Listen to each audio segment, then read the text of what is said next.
Right, we will now continue. This is the 1600 VW.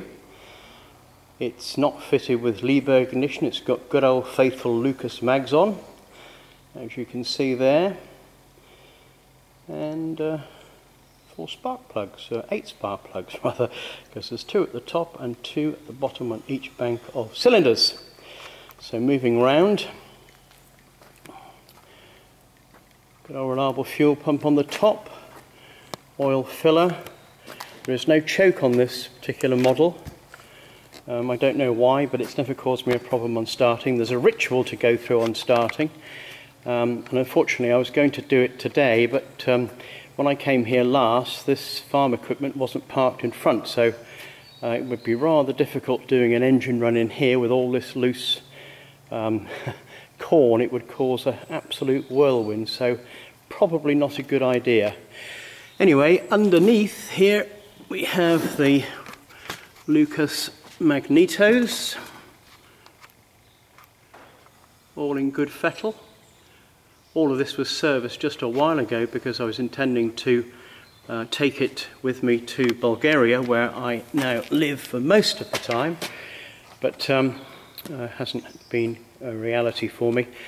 Good old undercarriage, not like the Dell D9, which I think tends to whiz off. It's got brakes, excuse me, differential brakes, which is pretty good for turning in tight spaces. So I'm running along the wing now. Again, there's nothing here to be concerned with. It's all the fabric's in good condition. It was all recovered recently, or not recently, but a while ago. Jeez, I don't even smoke.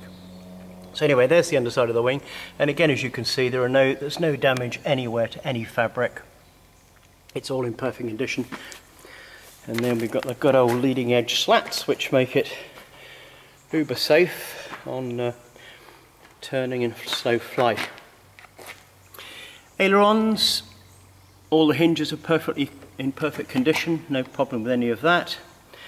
So there's the cable, the accentuating cable in there, and then moving into the cockpit area. There she is, that's the cockpit in all its majesty. All the warnings on the left, throttle, magneto switches, and I see we've got, pressure's not quite the same as it was last time. This is the deluxe model. You can see it's actually got a little digital clock there. No, it's not digital, it's a real one with hands. That's the little box that the radio goes into, the handheld radio, and there's all the connections there. And then we have the aerial connection here, so it all fits together very conveniently when we want to get it set up. There is the fuel cock. We've got a variometer actually on board, which is a very accurate device. It's got a tank under the pilot's seat, so the up and down is very, very accurately recorded. And there's a little thing I use always when I go on any flights to put my headings and wind directions, everything else on. So there we are, on a good old-fashioned compass. Here is where I put my GPS, so I can see where I'm going in these modern times, opposed to the old rudder. Sorry, what do I talk about? The old compass and map of the days gone by. So moving down the side of the fuselage, I can't get any more distance on than that. But anyway, as you can see, the fuselage is in perfect condition, as is the rest of the aircraft. Tail unit, it has no trim, it doesn't need it, very simply because this aircraft is so very light to on the controls to fly, so everything there is fine. Moving around here, the elevators, connections, no problem with those, they all work very nicely. Rudder, horns, everything there's spot on. We've got this little glass fibre fairing on the fin. Always wonder why they didn't make this fin a nice rounded fin to match the rest of the aircraft. It would have been so nice, I think, if it had a rounded fin. But nevertheless, I cannot criticise. She is beautiful either way. So moving around here, we have a little trim tab that's fixed, so you can sort out your cruising speed and everything else, and better fly hands off. move this bit of dust out of the way. So that's that. Coming around the elevator's tailplane this way, that's what it looks like. And again, it's all in perfect condition.